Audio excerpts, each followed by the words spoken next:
In this episode, we're going to talk about understanding your ideal customer. Now, this is a really interesting one because this is an experiment, I guess, that we're kind of going through at the moment where we're trying to discern or get the difference between who our customer currently is and who the ideal person is that we're actually looking to sell our service to. Would you elaborate on that a bit? Yeah, I think as a business, we've gone through, 6 years now, and we've historically acquired kind of a certain type of customer. And although we want to keep serving that customer, we also want to kind of aim our product a separate segment. And this is for various different reasons. I mean, I could go into it, but it'd be kind of more than 3 minutes. But things like conversion rates, average order value, lifetime value, churn rates, all these things can be a factor of your product, or it could be down to the type of customer that you're acquiring. So we're trying to change the way we acquire our customers, or the type of customer we acquire, because strategically we think we're going to get better results, better LTV, better kind of average order value with this new type of customer we're kind of aiming the product at. So I think for me, it's about looking at your target market and seeing who fits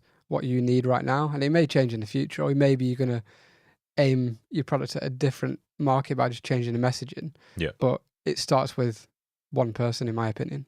Yeah, and I think the messaging that David's picked up on there is like probably the key component to this, because if your messaging is very broad, if you're trying to speak to loads of different people, then essentially you're going to be actually doing yourself a disservice and also doing the people a disservice because you're not giving them exactly what they're looking for.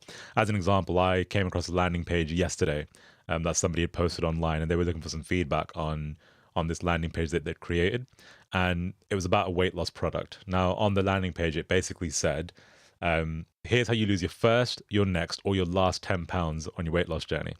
Now, I basically responded and said, look, like, you're basically speaking to three really, really different types of people there. Because if you're losing your first 10 pounds, you might be someone that's really overweight and has a very different perspective to somebody that's losing their last 10 pounds.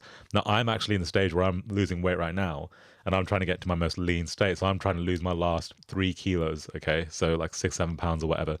Now, my mindset's not the same as someone losing their first 10 pounds. The language you use for me is more about getting ripped and getting lean and improving performance through water intake and sleep, efficiency and things like that.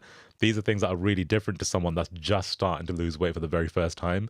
So I guess the message I'm trying to get across here is if you don't discern between the person you're speaking to very, very specifically, you're actually losing people. Because I wouldn't buy that product because I'm like, well, I don't want to lose my first 10 pounds. The thing is, that product may work for those 3 people, but you've got to change. You need 3 different pages, essentially. 3 pages, yeah. Aiming at those different people. And it might be that, well, then you can drive traffic to each one, and you can kind of choose, your metrics dependent on what page you're going to. You'll get better results from an ads perspective. Your CPA is probably going to be better, but you'll also get a happier customer because they're actually getting what they want. Yeah, exactly. And a lot of the time, it's not about, well, all of the time, actually, it's not about what you sell. We done a presentation in the office the other day where we were talking about selling a trainer. Now, if I was a business that sold trainers, I could sell it to the everyday kind of gym goer in the street, and I could sell it a certain way. I could talk about affordability. I could talk about comfort and, wear and tear on my trainer. That's the messaging I would use.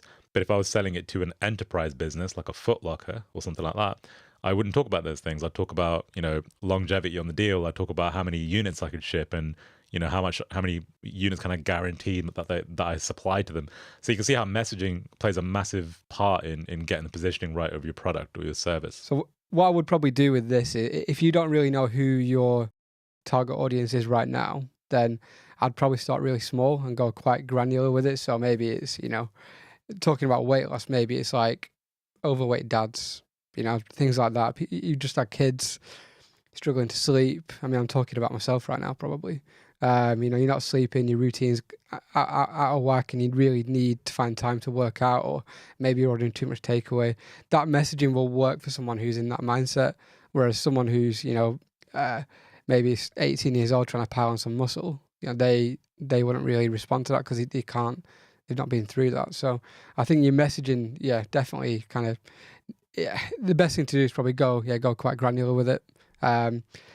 Then you can build up from there. You might have a product that serves more people, but you can then build up your next page and your next personas, and you can do another one, and before you know it, you might have 10 different pages, Yep. 10 different personas with one product, and that's cool. But at least your messaging is there. And I think another probably quite a good thing to do is if you can actually give these people names, give them actually personalities. If you've got a bit of spare cash, go on Fiverr, get someone to design the avatar, a bit of a picture.